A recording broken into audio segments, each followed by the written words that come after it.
Hello and welcome to the LSEG Sustainable Growth podcast, where we talk to leading experts about sustainability and finance. I'm Jane Goodland, and this week we're talking to Sindhu Krishna, who's the head of sustainable investment at Phoenix Group, which is the UK's largest long-term savings and retirement business. Phoenix published its net zero plan last year and this month launched a new climate-aware equity benchmark as part of its portfolio decarbonisation strategy.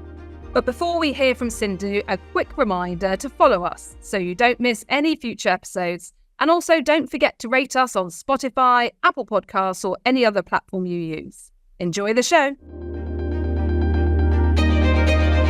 Well, hello, Sindhu. How are you? Thank you so much for coming on the show. I can't wait to talk to you about Phoenix's sustainable investment activity. Thank you, Jane. Good morning. Lovely to be here on this program. I'm delighted to chat and very much looking forward to your questions and this session. Great. Thank you. So let's get started.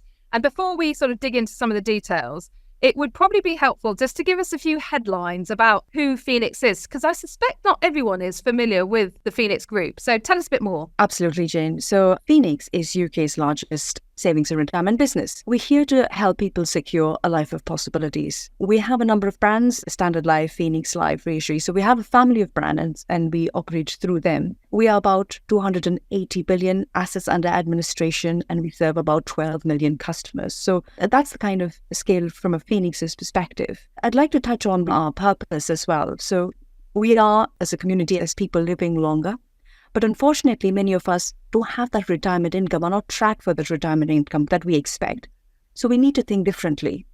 And I'm proud to be part of that business who is playing a major role in improving the financial futures and readiness and closing the pension saving gap. It's so important, particularly because we've shifted from a defined benefit world where everyone was secured a lovely income in retirement, and we've gone to kind of this defined contribution era where it's really important that people start saving much earlier. And so Phoenix is helping out with that. But of course, you've got many billions of assets under management, and that's where the sustainable investment comes in. And you're the head of sustainable investment for Phoenix Group. So tell us a bit more about your role. You've been with the group for about 12 years or so. What does that entail? What's under the bonnet of your job, as it were? So I started way back in 2011. I started my career in Phoenix, but I started as an investment professional. I'm trained as I'm a CFA charter holder. So started in the traditional investment world with investment analysis, strategic asset allocation across the different business lines of Phoenix Group, covering unit linked with profits, annuities, and so on. But I have been leading on the sustainability journey for the last 7 years, and it's been growing, or it has been growing, in terms of the formality, the focus. And as we all know, this area has seen a huge increase in terms of evolution over the last years. The sophistication has been fantastic. So the journey started from, there's a risk here. There's something that we are not pricing as investors. There's something which is becoming even more ever so important for us from an investment bottom-up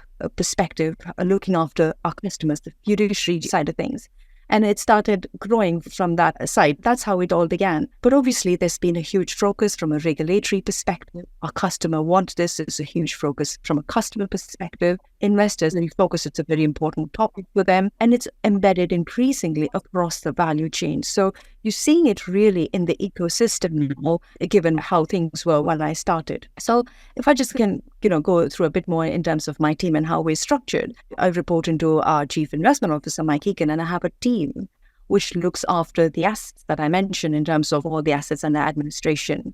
So at a high level, what do we do? So kind of have structured it, into different teams. But climate risk is one of the most advanced and more quantifiable. There's loads of sophistication there. So we look a lot of it from a risk perspective, quantifying what do we measure, why do we measure, how do we measure this, how do we include that? Those are the kind of things that we look at. That's one aspect. Again, we're just not restricted to climate. All of the E&S factors which are being quantified, which have that financial risk, we cover that. Have a stewardship team. As an asset owner, it's a very important aspect. We believe in engaging for change. So we have a stewardship function, and we're not just quantifying the risks or saying this is to be done or just telling what the headlines are, but we are coming in terms of helping our colleagues in asset management on the how, whether it's on the public assets, policyholder assets, or the private markets, the shareholder assets, across all of the assets. We're helping the colleagues to say, how do we actually embed these features And we are on a journey. We work very closely with asset management partners, and that's a key focus of the team. And to sum it all up, we have disclosures. We've done a lot of good work, and we now have to disclose that to the regulator, to the customers and the outside world.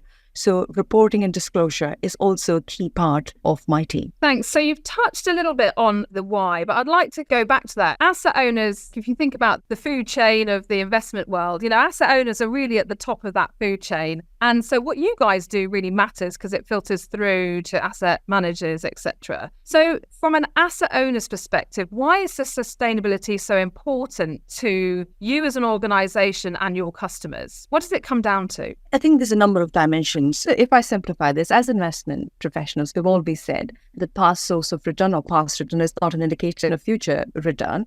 And similarly, our sources of return, are they the same going forward? What are the different sources of risk and return on a going forward basis as the society needs to evolve? And even if we look back, we've had the industrial revolution, we have got technology, we have got digitization, we have AI. So the world around us is changing, adapting. And a key piece of this, and I'll use the climate as an example, nature is another dimension, social factors are important. But as these changes, they're bringing in a new dimension of risk, new investment opportunity set. And these are something which are critical for investment management, especially again, given the fiduciary responsibilities that we have.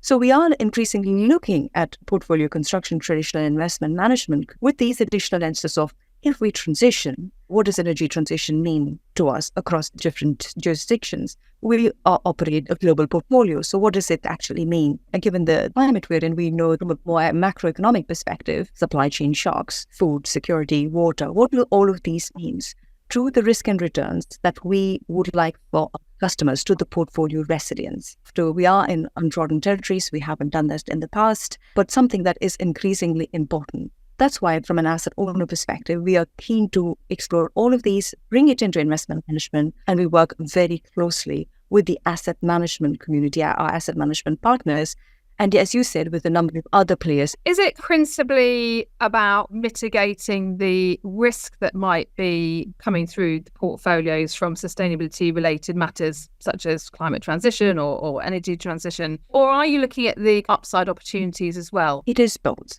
So there is 3 levers. I'll just simplify this. So one is risk management, the resilience, portfolio resilience. Then there's the opportunity sides, the 2 sides of the coin, the risk and the opportunity sides. We absolutely want it to be there. So if there's the risk, there's always the other side to it. There's the opportunities. What is the new source of alpha, the new source of returns that we can bring in for our customers? So we absolutely want it. And then there is the stewardship side of the investment strategy, which is key for us, a key lever for us. We want to engage for change. We want to work with the investee companies as they transition, again, using climate as an example. So that is also a key feature, a key focus area for us as a business. So risk, there is the opportunity side, and there's the stewardship side. Okay, great. Thank you. All makes sense so far. Now, last year, Phoenix published its net zero transition plan, and that's got some targets in it. Can you tell us a bit more about that? Absolutely, Jane. So I think before I go into the transition plan, I think I'll just also outline how we actually got to that, because that was the first one that we published last year.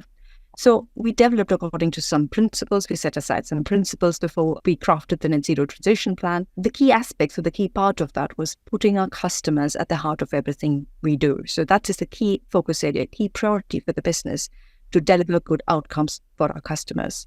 So that was the first principle. The second one was we want to align with the best practice, with the best frameworks. So we have developed our plans in accordance with the Transition Plan Task Force and also the GFANZ, the Glasgow Financial Alliance for Net Zero. So we've used industry guidance, which is available to arrive at our transition plan. Then we want to have a focus on real world decarbonisation, real economy decarbonisation.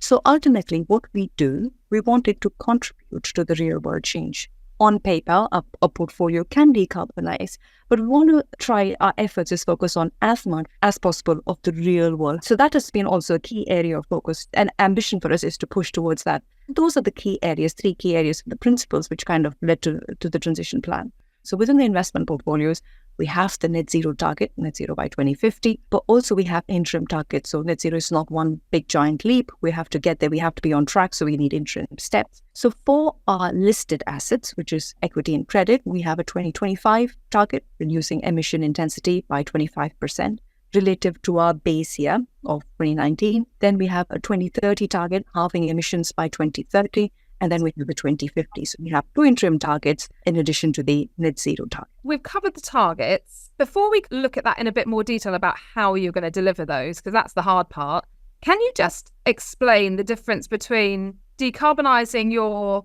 portfolio on paper versus real world decarbonisation? Because I'm thinking it's probably in some ways potentially easy just to get high emitting companies out of your portfolio, but they still exist in the world, right? Is that what we're talking about? Is that a difference here? Precisely, Jane. So I think the intention is not just to exclude or, just tilt toward a few companies than the other, or looking at historical emissions. So there's different ways that you could have in terms of what exposure you want to be geographically, etc. But precisely to your point that we don't want to get there through just excluding certain regions, certain stocks, but we want to align ourselves as much as we can to actually making a difference to stewardship and the real world. Okay, good. Right. So let's move on to the how then. So let's just be clear. 99% of your emissions in total are indeed in your investment portfolio. So how on earth do you go about decarbonising your portfolios in the way that you talked about to meet your targets? That's a great question. I think there's loads of, options available for investors in terms of how they could implement their approach to climate risk. Very happy to share our approach here. So for us, I think this, again, going back to what are the principles that we want to make sure that we are following when we go on this journey. We've spent a lot of time thinking about that. And we've also spent, even before we go to the decarbonisation, how do we underpin that? Those principles are what underpins the how. It is key for us that we own the pace of decarbonisation. So when do you start your journey? At what pace in which the portfolio is decarbonisation? Do you know why? The units of measure, how are you actually measuring? Those are key questions that an investor has to consider first before embarking on the how journey. And then also, the decarbonisation. Do you want metrics or data which is looking backwards in terms of how companies have fared so far on transition, or do you want to go look forward as well?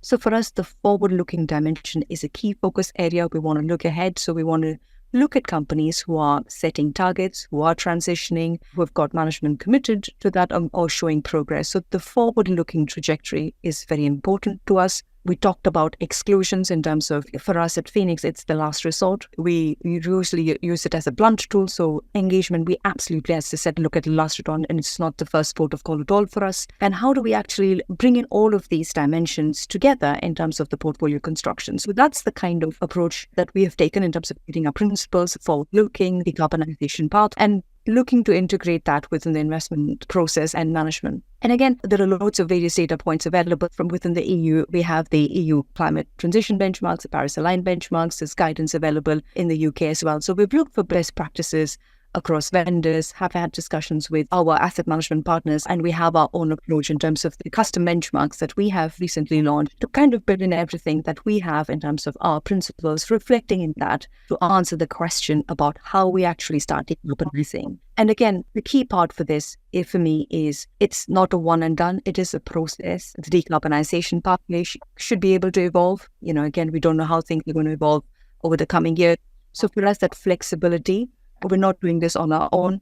We're part of the ecosystem, so we have the flexibility to adapt on a going forward basis. And you mentioned custom benchmarks. Now, that is something that FTSE Russell has helped Phoenix on recently. So it's the climate aware benchmark. Tell us a bit more about that, because that seems like a really sort of fundamental part of your approach, because it's going to become the default benchmark, right? Yep. So I think we did talk about that in the transition plan you mentioned as well, Jane. So again, this is the part of the how for us in terms of incorporating the principles I just outlined within the equity sleeve. Again, the transition is different for different asset classes. We have to tailor the requirements to the customer base in terms of what we're trying to manage. In this case, we're looking at climate change as a risk, and we're looking to manage that risk for our customers. So as we look at different asset classes, we'll have to look at what this actually means. Clearly, we're talking about the equity indices, and that is the phased approach that we're introducing to manage climate risk, align to our principles, and then ensure that they are dynamic and they're evolving as best practice as we know more, as more understanding. And we've built up process controls and governance frameworks around that so that we can make sure that as we go through on a journey,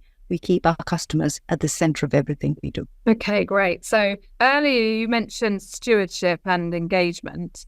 I'm quite curious to know how that works in practice when you have external investment managers, etc., and also whether or not the transition pathway initiative is something that you've come across or gotten involved with? That's two questions in one. I'm sorry, Sindhu, but I'm sure you can take one. So let's talk about how it manifests in terms of your relationships with investment managers, but then also maybe the TPI question as well. So from a stewardship perspective, it's a very important lever. As I initially mentioned, we adopt an engagement-first approach. So, we want to use the position of influence to bring the change we want to see. We use different approaches for that. As you mentioned, we work very closely with asset management partners. We delegate that to asset managers, but also we have our own in-house stewardship team who are more proactive and looking at different aspects of that. So given our size of scale and in terms of our in-house team, we do take a materiality approach. We have key themes, whether it's climate, whether it's human rights, controversies, nature. So we kind of prioritize the key themes and we direct collaborative engagement as well. But the vast majority is done through our asset management partners. But the key for us is to make sure that there is a regulated, it's not just a dialogue with the company, but there are regular milestones, there are escalation, and asset managers are combining the voting and the engagement strategies to make sure stewardship is effective. And we can see that playing out as we have those dialogues with our asset management partners. Coming to Transition Pathway Initiative, again, that is the key feature, how companies are doing, whether it's the carbon performance or the management quality, to get a better understanding of the companies. And also it is one of the inputs into Climate Action 100 Plus.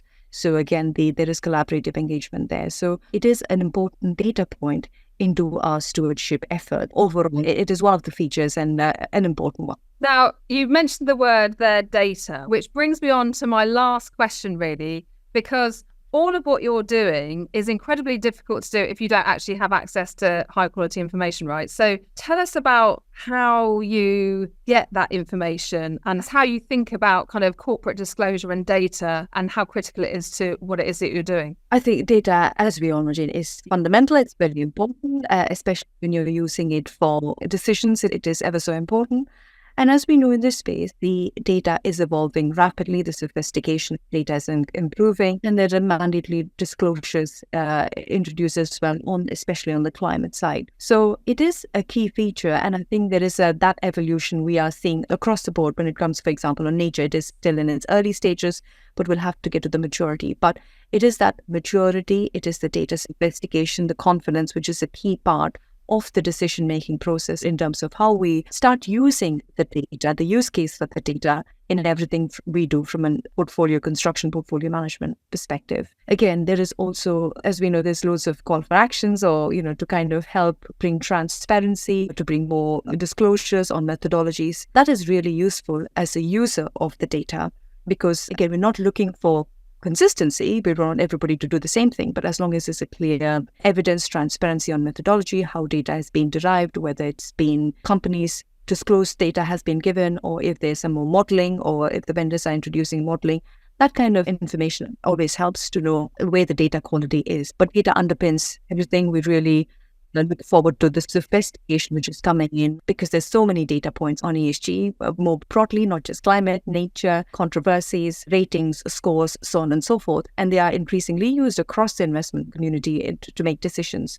So very key feature, very important, and look forward to those consistencies, the standardization globally, and evolution of the quality of data. Well, yeah, hopefully not too much longer to wait. Just a few more years, hopefully, until we're that nirvana and everyone's reporting in the same way. And certainly we recently backed a call to action for governments around the world to adopt ISSB at pace to achieve that nirvana perspective. Sindhu, thank you so much for joining us. I think it's been really enlightening in terms of thinking about how the UK's largest savings organisation is embedding sustainability into the very core of its investment processes. So thanks so much again for your time and sharing your insights and experience. Thank you, Sindhu. Thank you for having me, Jane. It was a real pleasure. So that's it for this episode of the LSEG Sustainable Growth podcast. I hope you enjoyed the conversation with Sindhu. If you've got questions, comments, or someone you'd want us to talk to, then do get in touch by email at fmt@lseg.com. That's all from me, but watch out for the next episode very soon.